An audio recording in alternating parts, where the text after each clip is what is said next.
grand dialogue. Sigika Foba. Le grand dialogue, l'émission de débat du studio Tamani sur votre radio.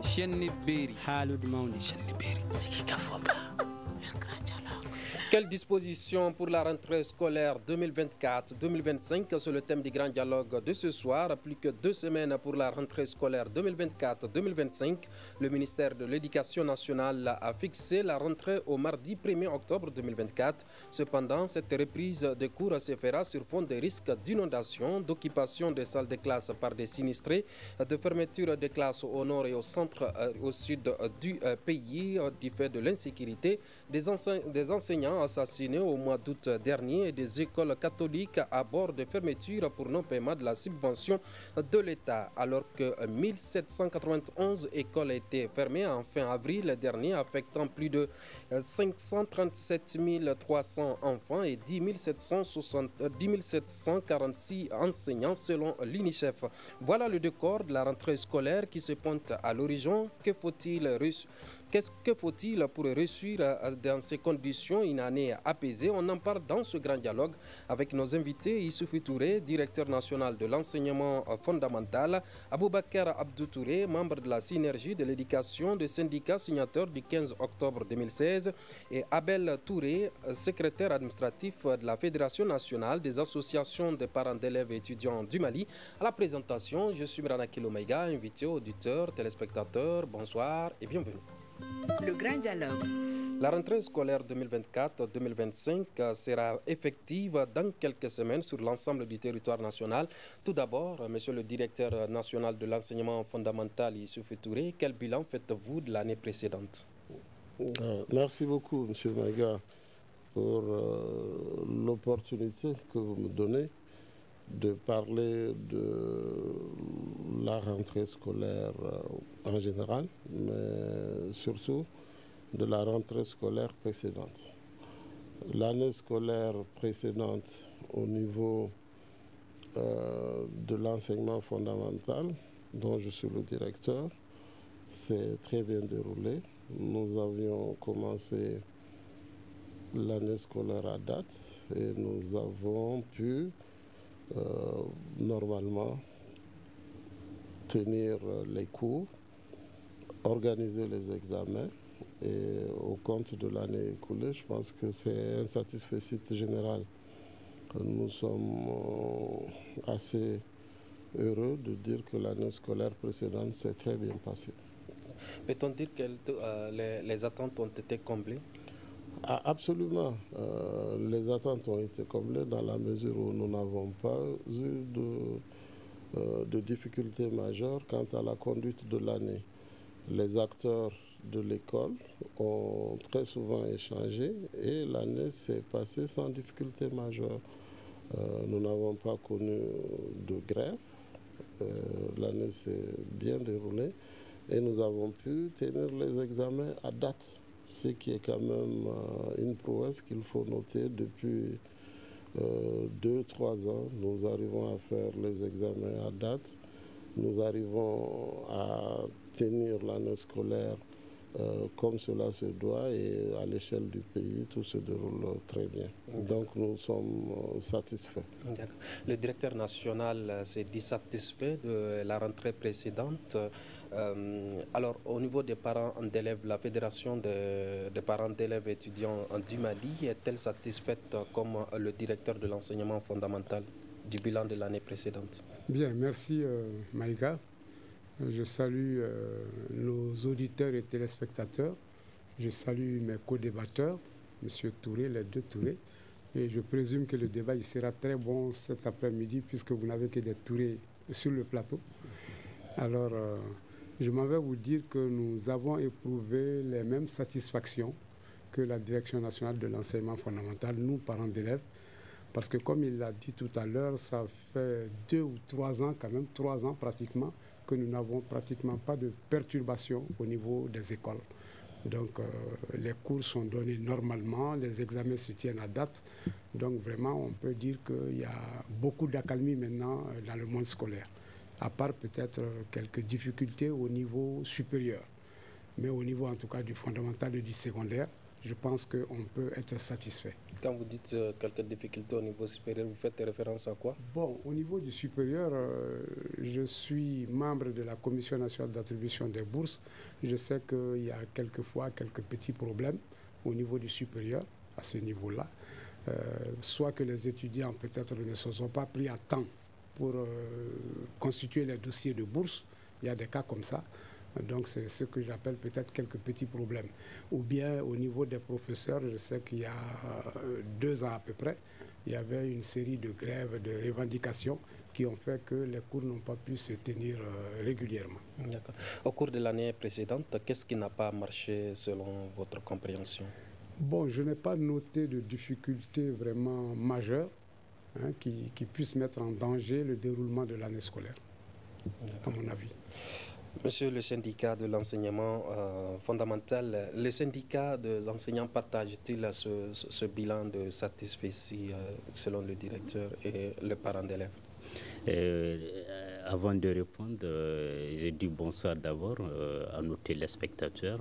Bonsoir à vous également, Maïga, de nous avoir permis ce plateau pour vraiment échanger sur l'école. Et par rapport à la question, on peut dire oui, parce qu'en réalité, nous sommes des acteurs majeurs de cette satisfaction. Parce que si toutefois, nous, on n'était pas vraiment dans la dynamique, je pense que ça allait être très compliqué. Mais heureusement, le syndicat, depuis un moment, et vous le savez tout comme nous, ont quand même jugé utile de rester vraiment en marge de certaines revendications. Et depuis les sanctions contre la CEDEAO, nous avons quand même pris la lourde décision, n'est-ce pas, à un moment de surseoir carrément à nos revendications parce que le pays était en difficulté. Donc nous sommes dans la dynamique et que c'est cette dynamique qui nous a permis, n'est-ce pas, de faire bas la terre afin de maintenir le cap pour que vraiment, vu les difficultés et tout ce qui s'ensuit, et cela nous a amené, n'est-ce pas, à ne pas aller à des revendications qui peuvent être des sources de perturbation pour l'école. Donc, du coup, cette satisfaction-là, nous la partageons et que vraiment, c'est le résultat de nos efforts aussi. Donc, du coup, c'est à l'actif des enseignants. Voilà, mais bien sûr. Bien sûr. Et non du ministère. Bon, ça, c'est... En tout cas, ce qui est sûr, sans les enseignants, il n'y a pas d'école. Donc, le ministère et autres, avec les enseignants, nous sommes tous des partenaires. Nous sommes des partenaires, donc, du coup, c'est à l'actif de tout le monde. Est-ce que vous voyez, quand ça marche pour tout le monde. Nous ne pouvons pas être en marge, tout comme eux, ils ne peuvent pas être en marge. Donc, c'est un ensemble. C'est ça qui fait que, bon, voilà, nous constituons un tout. Et si toutefois nous sommes ensemble, ce n'est que la réussite. Moi, je voudrais quand même réagir. C'est à l'actif, c'est vrai, de la communauté éducative. Mais en toute chose, il y a un niveau stratégique très important. Et ce niveau stratégique, c'est le ministère de l'Éducation. Donc, s'il y a un bilan, réfléchir en termes de qui est comptable du bilan ne me paraît pas être à l'endroit. C'est-à-dire qu'il s'agit juste de reconnaître que, sous le lead du ministère de l'Éducation, la communauté éducative a réussi l'année scolaire passée. Donc, nous travaillons ensemble et nous, notre dynamique, c'est une dynamique partenariale. C'est-à-dire, nous disons que nous sommes des partenaires. L'école est la chose qui appartient à tous, à la communauté. Et nous avons un rôle stratégique de coordination des partenaires. Et ensemble, nous avançons. Nous avons des succès, nous les revendiquons, mais nous ne les revendiquons pas tout seuls. C'est des succès communs, c'est des succès partagés. Et ensemble, je crois qu'avec la communauté éducative, nous allons continuer à avancer pour que notre pays soit un pays fort d'abord par l'école, où tous les enfants du pays auront accès à une éducation équitable, juste, de qualité, et avec tous les partenaires de l'école. Je tenais quand même à apporter cette précision. D'accord. Le parent d'élève disait tout à l'heure que cela fait 3 ans que l'école est plus ou moins stable. Qu'est-ce qui fait cela? Du fait que quand on regarde le déroulement des années précédentes où il y a assez de manifestations, des grèves par-ci, par-là, par les élèves, par les enseignants, qu'est-ce qui a amené cette stabilité dans ces 3 dernières années? Ok, merci beaucoup, M. Maïga. Je pense que je l'ai dit avant le parent d'élève qui a quand même renchéri à ma suite pour reconnaître qu'il y a des changements de qualité et que depuis 3 ans, depuis 2-3 ans, le contexte général de l'école s'améliore et l'école fonctionne mieux. Alors, je pense qu'il y a une nouvelle dynamique, il y a une nouvelle écoute, il y a un sens du travail collaboratif, il y a un sens du partenariat. De plus en plus, nous parlons avec nos partenaires, on se réunit autour des questions et nous essayons ensemble d'anticiper sur les problèmes. Donc, il y a un dialogue permanent entre nous et nous essayons d'être dans la co-construction pour qu'ensemble, on puisse aborder les problèmes, échanger, même échanger sur les problèmes les plus difficiles, ce qui peut fâcher, ce qui peut ne pas fâcher. Donc il y a une nouvelle approche. Et cette approche-là, depuis 2-3 ans, a changé. Les partenaires sociaux de l'école sont nos partenaires. Nous anticipons sur les difficultés ensemble, nous essayons de trouver des solutions. Donc c'est 2 nouveaux paramètres, une nouvelle en tout cas de nouvelles variables et aussi la volonté des autorités actuelles d'être à l'écoute des partenaires, de tout ce qui se passe pour que l'école puisse sortir des contingences. C'est vrai que nous avions beaucoup de difficultés auparavant, des difficultés d'ordre économique, des difficultés qui nous sont imposées, mais nous allons au-devant des difficultés et nous essayons d'anticiper. Je pense que c'est ce dialogue, cette volonté d'écouter et de travailler dans la franchise qui explique un peu les résultats que nous avons. Merci. La rentrée scolaire est prévue au 1er octobre 2024. Dans quelles conditions cette rentrée se prépare? Merci pour cette question, M. Maïga. Nous avons solennellement, en tant que ministère de l'Éducation nationale, décidé de revenir à la norme, à ce que les années scolaires commencent à date, c'est-à-dire le 1er octobre, et qu'on puisse au moins avoir le temps d'apprentissage nécessaire pour les apprenants. Donc c'est ce qui fait que la rentrée est fixée au 1er octobre. Nous avons fait un certain nombre d'actions, de démarches qui se traduisent par des courriers que nous avons adressés à nos structures déconcentrées. Nous avons écrit à tous ceux qui ont un rôle dans la gestion de l'école pour les amener à se retrouver autour de l'école dans le cadre de rencontres partenariales pour préparer la rentrée. Donc cela est fait. Nous avons aussi au niveau du ministère évalué un certain nombre d'éléments nécessaires à la rentrée et je pense que nous allons faire tout ce qui est en notre possible pour que matériellement la rentrée puisse être bien effective le 1er octobre. Dans ce sens-là, nous envisageons une activité que nous appelons campagne de retour à l'école, que nous allons organiser le 20 septembre prochain au CICB avec tous les partenaires de l'école pour montrer à la communauté éducative, mais à tous les Maliens, que l'école est nécessaire, elle est importante, elle doit être au cœur des enjeux. Et ce jour-là, nous allons avoir une grande activité sous la présidence des plus hautes autorités de l'État. Et lors de cette cérémonie que nous dénommons campagne de retour à l'école, nous aurons la distribution de kits scolaires qui nous sont mis à disposition par l'État, mais aussi par nos partenaires, pour tous les enfants maliens, principalement les enfants vulnérables. Et nous aurons un certain nombre d'actions pour que la rentrée se passe bien, pour que tous les enfants maliens puissent avoir le droit d'aller à l'école et exercer leur droit à l'éducation. Donc, après cela, nous aurons aussi une célébration officielle de la rentrée le 1er octobre où on aura tous les acteurs gouvernementaux qui seront certainement sur le terrain pour montrer l'importance que le gouvernement de la République accorde à cette rentrée scolaire. Donc les préparatifs vont bon train, les instructions ont été données. Sur le plan matériel, nous travaillons à ce que le 1er octobre, tout soit en place pour que les enseignants et les apprenants puissent reprendre effectivement les cours. D'accord. Campagne de retour à l'école, une première au Mali, on peut dire que c'est une première, n'est-ce pas?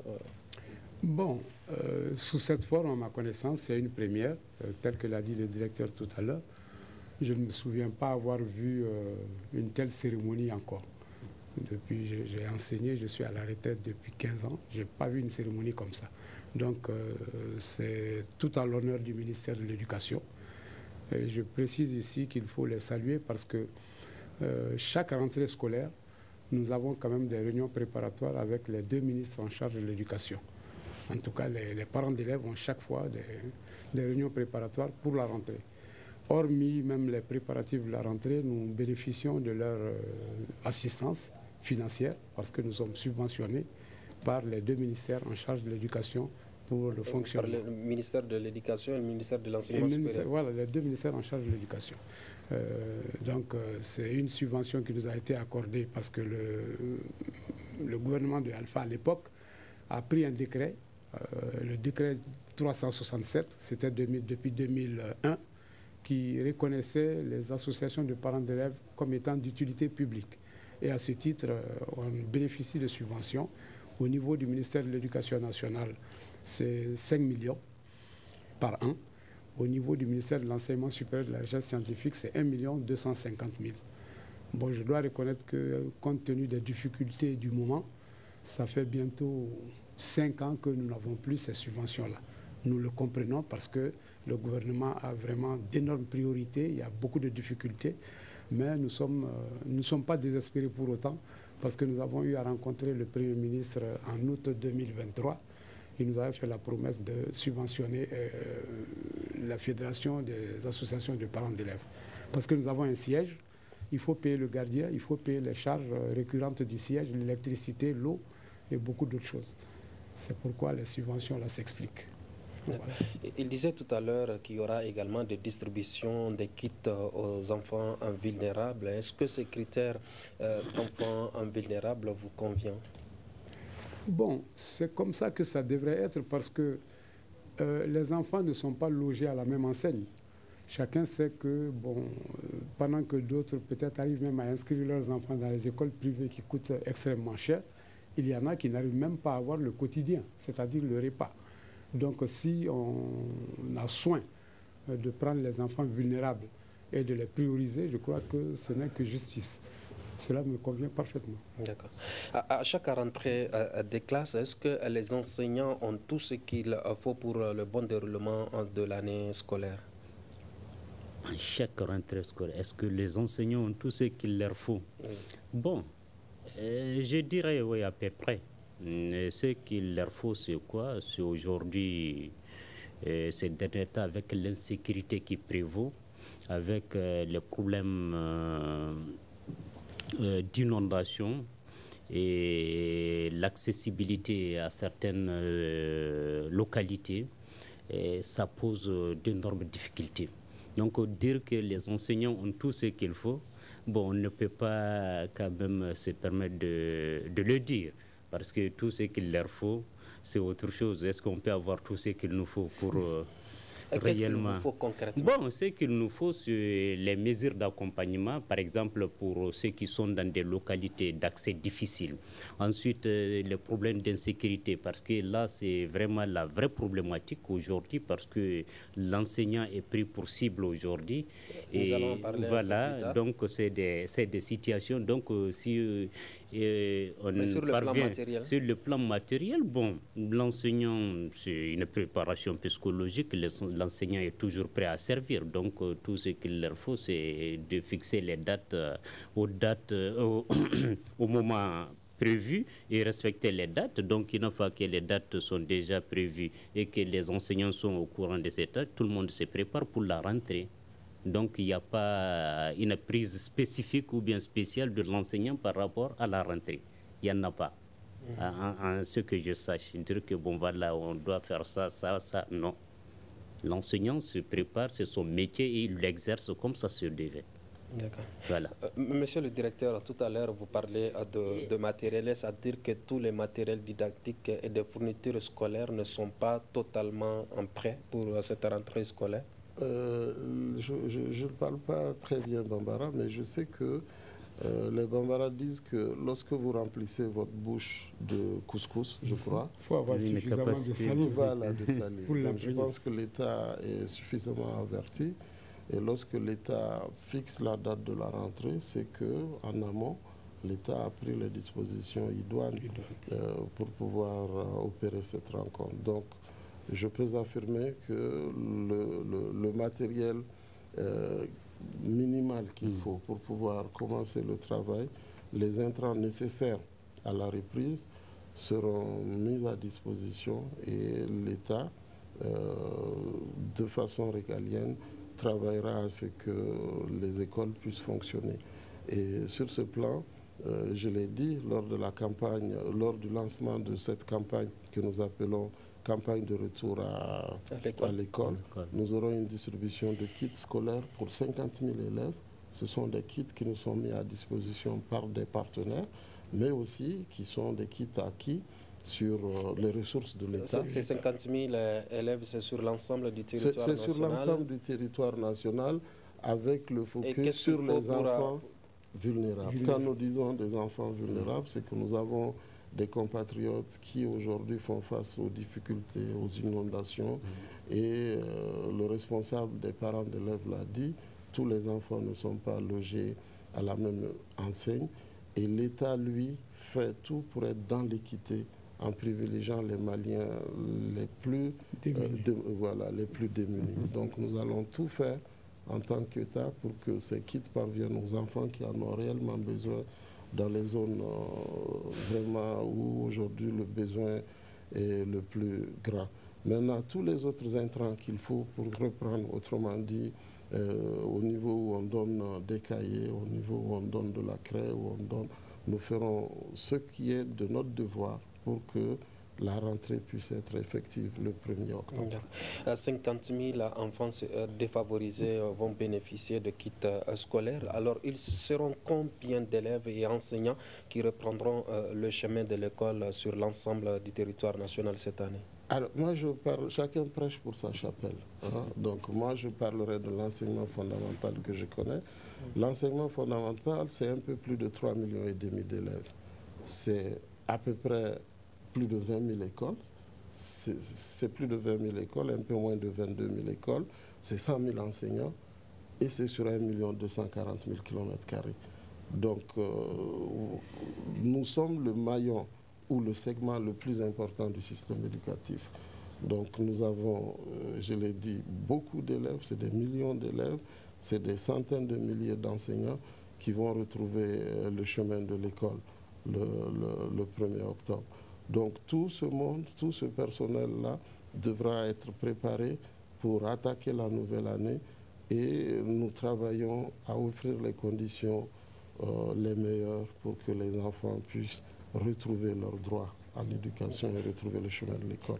Cette rentrée que nous évoquons, c'est dans quelques semaines, et les écoles fondamentales, secondaires et des instituts de formation de maîtres sont toujours occupés par des sinistrés d'inondation un peu partout dans les pays. Des dispositions ont-elles été prises pour permettre à ces occupants-là de sortir de ces écoles avant le 1er octobre 2024? Voilà. Merci M. Mega. Nous maintenons la date de la rentrée au 1er octobre. Ça veut dire que nous prenons les mesures ou nous prendrons les mesures qu'il faut pour qu'à cette date, les écoles soient prêtes pour accueillir les enseignants et les apprenants. Je vous ai dit que nous avons plus de 20 000 écoles fondamentales. Sur plus de 20 000 écoles, les cas qui nous sont remontés d'écoles inondées, inondables, occupées, ne font même pas 10% de ces écoles-là. Voilà pourquoi nous maintenons la rentrée au 1er octobre. Nous avons des zones sur lesquelles il y a de l'inondation et nous sommes de cœur avec tous nos frères et tous nos parents maliens affectés par ces cas d'inondation. Mais nous disons que nous travaillons à ce que l'école reprenne le 1er octobre. Et en lien avec nos partenaires et aussi les structures déconcentrées de l'éducation, ainsi que le niveau décentralisé. Nous travaillons à ce que l'école reprenne le 1er. L'école est décentralisée et les responsables au niveau local ont un rôle. Je vais parler des collectivités territoriales et avec ces collectivités et nos collègues du niveau déconcentré, ainsi que nos partenaires, nous allons travailler à ce que l'école reprenne le 1er. Il y a des écoles inondées, il y a des écoles occupées, mais la majorité des écoles de notre pays restent aujourd'hui des écoles qui peuvent être ouvertes le 1er octobre. Donc notre combat, c'est vraiment de tout faire pour que les sinistrés puissent être mis dans des conditions de dignité, puissent être relogés certainement dans d'autres abris en lien avec les collectivités territoriales, mais c'est aussi avec nos partenaires trouver les moyens pour qu'avant le 1er octobre, toutes les classes puissent être prêtes et puissent accueillir les élèves. D'accord. Est-ce que les parents d'élèves sont optimistes quant à la rentrée scolaire à la date indiquée, notamment le 1er octobre, au regard de ces écoles occupées au nord, au centre et au sud et à Bamako également, par des sinistrés et des déplacés? Bon, je crois que nous sommes on ne peut plus optimistes. Ce n'est pas nouveau, hein. Vous savez, ce phénomène d'inondation, chaque année, c'est récurrent. Ça arrive chaque année, mais le ministère a toujours su, avec les partenaires, prendre les dispositions idoines pour que les classes fonctionnent. Ça, nous n'avons pas d'inquiétude particulière vraiment dans ce domaine-là. Nous sommes optimistes. Et quant à l'hygiène de ces écoles, quand on regarde des déplacés ou des sinistrés qui sont dans ces écoles, quand ils vont en sortir, certainement, il y aura des déchets qui seront restés. Quant à l'hygiène, est-ce que vous estimez que des dispositions ont été déjà prises pour nettoyer toutes ces écoles? Bien. Je vais prendre le cas spécifique de Kalabankoro, où je réside. Il y a des sinistrés là-bas, à l'école Mamadou Kounta précisément, que je connais, au bord du goudron. Et la direction de l'école a été très claire avec les municipalités, avec la mairie. On a dit, il n'y a pas de problème, on va loger ces sinistrés-là. Mais la mairie promet vraiment de faire la désinfection et tout des locaux à temps pour que la rentrée puisse se faire dans les conditions les meilleures. Ça, c'est déjà acquis, en tout cas pour le cas de Kalabankoro que je connais. Et je présume que dans beaucoup de localités, ça doit être comme ça. Les collectivités devraient prendre, parce qu'on abrite les sinistrés, d'accord, c'est normal, ce sont des Maliens, ce sont nos frères, nos compatriotes qui sont dans des difficultés. C'est en ce moment qu'ils ont besoin vraiment de l'aide de l'État. Mais il va sans dire que, bon, quand ils vont quitter les locaux, que les locaux soient remis quand même propres, hein, à l'école. Parce qu'en priorité, ça appartient aux élèves. Okay. Moi, je voulais sur ce point aussi aller dans le même sens que M. Touré, dire que l'État lui-même a adopté en octobre 2023 un plan stratégique national eau, hygiène, assainissement à l'école. Et c'est pour dire que les questions d'eau et d'hygiène et d'assainissement sont des questions très importantes pour nous. Parce que lorsque vous mettez les enfants dans un environnement, il faudrait que l'environnement soit sain et qu'ils puissent être dans des conditions sanitaires minimales pour apprendre. Donc dans ce sens-là, nous sommes très regardants sur ces questions. Et je pense qu'en lien avec les collectivités territoriales et nos partenaires, nous prendrons toutes les dispositions pour que les écoles soient en état d'accueillir les apprenants. Nous mettrons un point d'honneur à cela et c'est dans notre mandat. C'est un travail que nous faisons.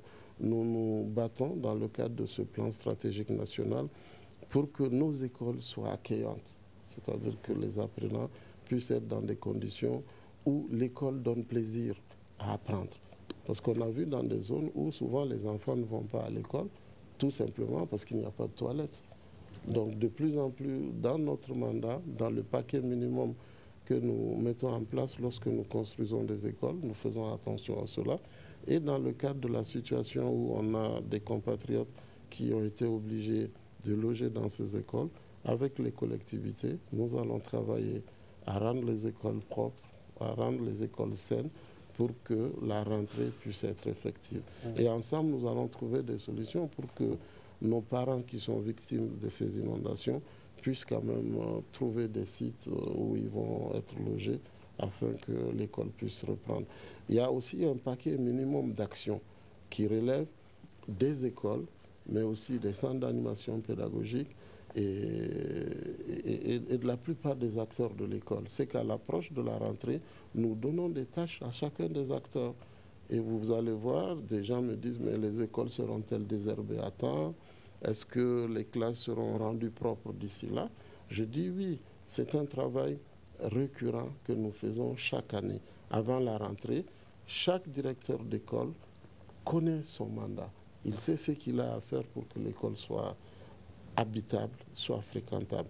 Et je pense que sur cette question, nous serons au rendez-vous pour que le premier, chacun de nos enfants puisse aller à l'école. Merci. Aboubakar Abdou Touré, vous êtes du syndicat des enseignants signataires du 15 octobre. Est-ce que les enseignants sont inquiets quant aux conditions sanitaires des écoles occupées par des sinistrés et des déplacés? Bien sûr que c'est une inquiétude pour nous. Pourquoi c'est une inquiétude? Parce que nous, c'est notre lieu de travail. Donc, du fait que c'est notre lieu de travail, effectivement, c'est très inquiétant parce que si des mesures ne sont pas prises avant la rentrée, ça peut être vraiment une difficulté. Mais heureusement, le directeur national est là, il est en train de donner des explications comme quoi que toutes les mesures sont prises pour que la reprise soit effective, la rentrée plutôt soit effective.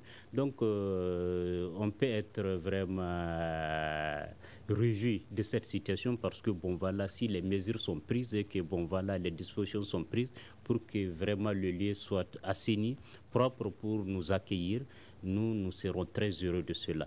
Mais si toutefois les mesures ne sont pas prises, ça peut être vraiment une difficulté pour nous. Et là, en ce moment, nous, en tant que syndicat, nous pouvons agir aussi.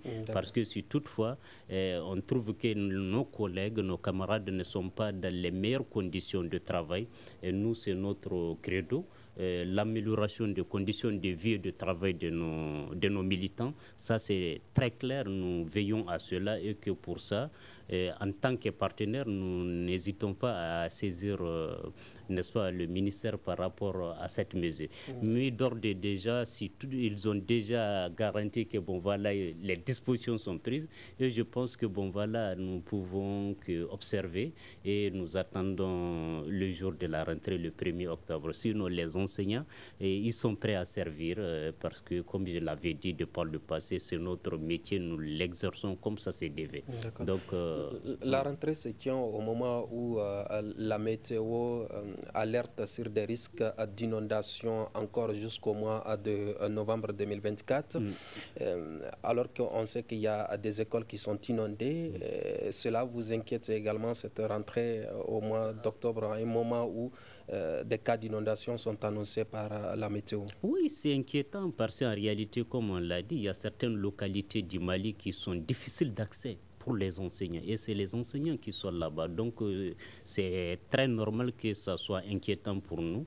L'inquiétude, elle est là et c'est une réalité. Ce n'est caché pour personne qu'aujourd'hui, en réalité, ces écoles-là, il y a beaucoup de difficultés parce que même pas seulement le désherbage et autres, là, il y a des écoles qui, bon, voilà, en réalité, ont besoin même d'être réhabilitées. Parce que réellement les salles, est-ce qu'elles sont aptes à accueillir les gens comme ça c'est dévé. Donc tous ces aspects-là constituent une source d'inquiétude pour nous. Parce que, comme je l'avais dit, nous, notre credo, c'est l'amélioration des conditions de vie et de travail. Donc, si toutefois les salles d'accueil ne sont pas vraiment des salles prêtes, là, ça peut constituer vraiment un problème pour nous. Donc vraiment, c'est une réalité que la météo a prévue et que vraiment, il faut aussi tenir compte de la météo. Parce que honnêtement, il y a des localités où les salles sont en banco. Les enseignants sont dans les villages les plus reculés du Mali, où des fois l'accès même est très difficile.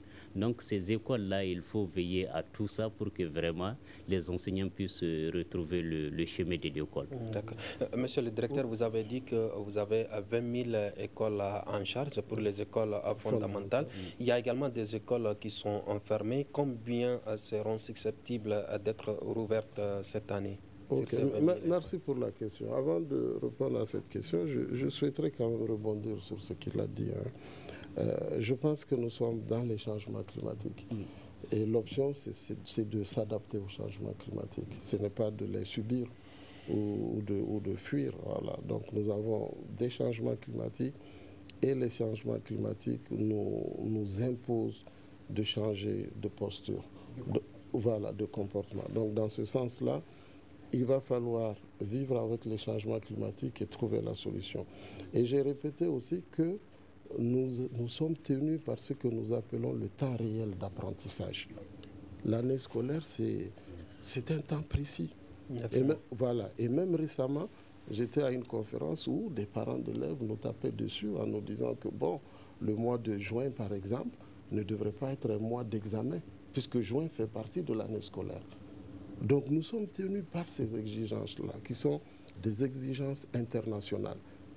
Et ces exigences font que nous avons des délais sans lesquels nous ne pouvons pas valider nos années scolaires. Nous sommes dans un processus où nous avons décidé, dans le cadre de l'UEMOA, d'avoir un bac communautaire. Et si vous vous renseignez, les pays voisins du Mali ont déjà repris le chemin de l'école. Donc nous n'avons plus le temps vraiment de repousser à cause des changements climatiques. Il faut qu'on s'adapte et qu'on trouve la solution.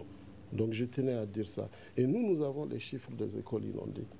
Et ces chiffres sont très mineurs par rapport aux écoles qui sont fonctionnelles. Parce qu'un État ne savent pas... Mais que deviendront ces enfants de ces écoles inondées? Mais de tout le temps, vous avez même des zones du Mali qu'on appelle des zones inondées, si vous prenez la région de Mopti. Mais dans ces zones-là, avec les partenaires, lorsque les inondations se produisent, nous trouvons des solutions. Quelles sont ces solutions-là? On a des abris temporaires qu'on pourrait faire le temps que l'eau baisse. C'est des cas que je donne. Donc avec nos partenaires, il arrive même qu'au niveau de l'école, si certaines classes sont défectueuses, que dans des zones beaucoup plus sécures, on puisse vraiment trouver des abris où les enfants peuvent reprendre l'école. L'école n'attend pas. L'école n'attend pas. Nous avons un temps. Si vous dites qu'il va pleuvoir jusqu'au 15 novembre, vous allez faire la rentrée quand? D'accord. Je n'ai pas fini. Vous allez faire la rentrée quand? Donc il faut, lorsque vous êtes l'État, vous mettez un certain nombre de paramètres ensemble pour faire des choix. Ce ne sont pas des choix fortuits que nous faisons comme ça. Nous avons les informations du terrain, nous avons la réalité du terrain. Et nous savons que dans les zones où nous avons des difficultés, ensemble avec nos partenaires, quand je dis partenaires, il s'agit de tous les partenaires, autant les parents d'élèves, les collectivités, les communautés que les syndicats, nous nous mettons ensemble pour trouver des solutions. Nous sommes pris un peu par le temps. Je voulais parler des écoles. Vous allez répondre aux écoles qui sont fermées. Les écoles fermées, je vous ai dit par exemple au fondamental, vous avez plus de 20 000 écoles. Sur 20 000 écoles, selon les chiffres que vous donnez, moi je suis le président du cluster éducation, qui est une organisation qui regroupe tous les acteurs qui interviennent dans l'éducation. Nous avons 1620 écoles fermées en juin, sur 20 000 écoles. C'est une goutte d'eau. Ce n'est pas pour minimiser ça, non, mais c'est pour dire que nous travaillons. Nous avons eu des périodes où nous avions 1900 écoles fermées. Et nous faisons un travail fou avec nos collègues pour que l'école... Ce chiffre que vous avancez a été augmenté un peu plus tard, selon l'UNICEF? Non, je parle, l'acteur principal dans ce domaine, c'est quand même le ministère de l'Éducation et le cluster éducation, dont je suis le président, et la coordination est assurée par l'UNICEF et Save the Children. Donc les chiffres que je vous donne sont les chiffres à l'endroit. Donc il n'y a pas de discussion possible là-dessus.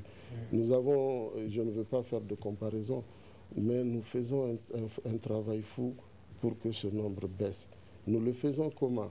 Dans le cadre du dialogue et de la sensibilisation des communautés.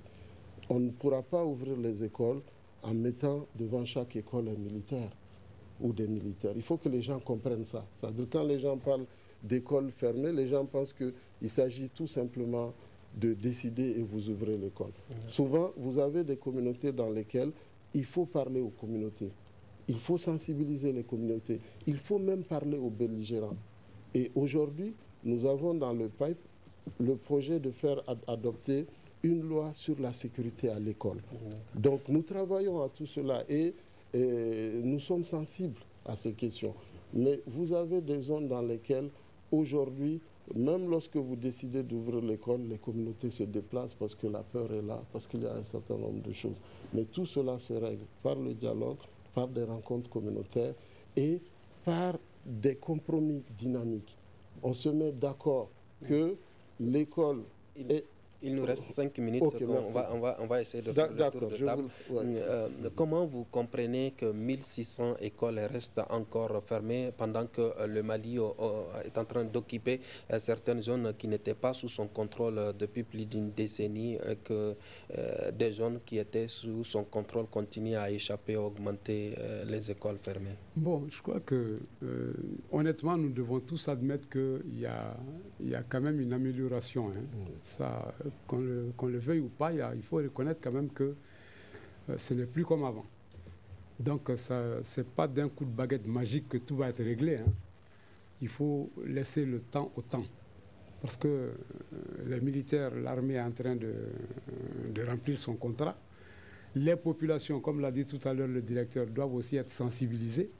Parce qu'il n'y a pas que l'armée qui puisse, ce n'est pas uniquement l'armée qui va remettre tout cela sur les rails. Hein. Comme il l'a dit tout à l'heure, comment vous comprenez que des populations où on veut faire revenir l'école, ces populations même quittent la localité? Est-ce que ça, c'est du fait de l'armée? L'armée veut amener la sécurité. Et fort de ça, on dit, bon, nous allons rouvrir vos écoles. Mais c'est eux, au contraire, qui fuient maintenant leur localité. Vous voyez que c'est complexe. Ce n'est pas aussi facile que ça. Et comme il l'a dit, ce n'est pas en mettant des militaires devant chaque école qu'on va pouvoir ouvrir. Tant qu'il n'y a pas la quiétude là, hein, des populations, la quiétude pour les enfants, qu'ils peuvent venir à l'école sans danger. Dans certaines zones où il y a quand même des populations qui sont restées, également des services étatiques ou autres qui sont restés, mais les enseignants sont absents. Vous pouvez nous en citer quelques-unes? Notamment au nord et au centre du pays. Nord, c'est pas une localité précise. Non, mais monsieur Maïga, je ne vous suis pas hein, dans votre raisonnement. Mon voisin de droite, monsieur Touré, a clairement dit qu'il y a des avancées. Je vous ai dit qu'il y avait une période où on avait 1900 et quelques écoles fermées. Oui, s'il vous plaît, donc laissez-moi développer cet aspect. Donc, nous avons fait des efforts. Et dans ce cadre, nous avons mis même en place un comité pour le retour de la sécurité à l'école, qui est un comité dirigé par le ministère de l'Éducation. Pendant ce temps, il y a également 3 enseignants qui sont tués qui sont assassinés par des hommes armés dans des zones où l'État existe, où l'armée existe. Vous savez, jamais la panique comme ça. Voilà, je ne pense pas. Presse, vous avez c'est une façon de faire comprendre. J'ai compris. Les dispositions prises. Non, les dispositions pour la sécurité des enseignants. Ce que nous disons, c'est que la sécurité globalement est en train de revenir dans notre pays. Progressivement. Et la sécurité à 100% n'existe même pas. Si vous prenez le nombre de personnes tuées à New York par jour, hein, c'est supérieur au nombre de personnes qui sont tuées à Bamako par jour. Donc vraiment, on ne peut pas nous donner de leçons sur ces questions-là. Ce que nous disons et qui est ferme, c'est que nous travaillons avec les communautés. Souvent, dans certains villages, on veut même reprendre l'école, mais les gens ont peur. Les gens ont peur. Et pour lutter contre la peur, il faut éduquer les gens. On va donner la parole à l'enseignant, il nous reste 1 minute. Comment le corps enseignant a-t-il réagi à l'assassinat de ses 3 collègues? C'est une situation vraiment dramatique. C'est une situation encore horrible et déplorable.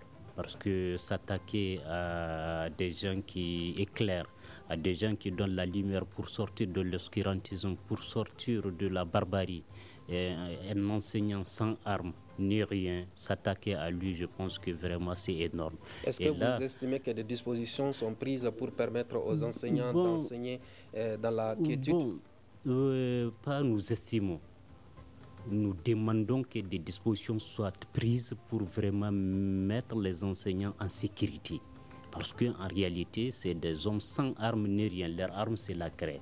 Donc, du coup, nous, ce que nous demandons, c'est vraiment sécuriser les enseignants afin qu'ils puissent bien exercer leur métier d'enseignement, qui consiste, n'est-ce pas, parce que la question, pourquoi s'attaquer à l'enseignant? L'enseignant n'est pas militaire, mais pourquoi s'attaquer? Donc ça veut dire beaucoup de choses et sur ça, nous interpellons les autorités à ce qu'ils prennent vraiment les mesures nécessaires. Malgré que le temps imparti est arrivé à terme, nous allons donner nous allons donner le dernier mot au directeur pour nous dire quelle garantie est prise pour la sécurité des enseignants et des élèves. L'État prendra toutes les dispositions et je pense que des dispositions sont prises pour que la sécurité soit assurée sur toute l'étendue du territoire. Et pour nous, la sécurité des enseignants est vitale. Nous nous battons pour ça. Nous disons que nous venons de très loin. Il y a de cela quelques années, la situation de notre pays était beaucoup plus pénible et difficile que ça. Nous demandons un peu de compréhension, un peu d'indulgence, mais nous travaillons avec le niveau sécuritaire pour que tous les enseignants puissent être en sécurité et que l'école puisse ouvrir dans des zones sécures. Merci. Nous ne mettrons aucun enseignant en danger. Merci. Ainsi se referme ce grand dialogue qui réfléchissait sur les dispositions prises pour la rentrée scolaire 2024-2025. Et nous étions avec Issoufi Touré, directeur national de l'enseignement fondamental, Aboubakar Abdou Touré, membre de la synergie de l'éducation des syndicats signataires du 15 octobre 2016, Abel Touré, secrétaire administratif de la Fédération nationale des associations de parents d'élèves et étudiants du Mali. À la présentation, c'était Imrana Kilomaïga. À la régie vidéo, Ibrahima Sanogo. À la mise en onde, Fili Dambélé. Merci d'avoir suivi ce débat. À demain pour un autre débat.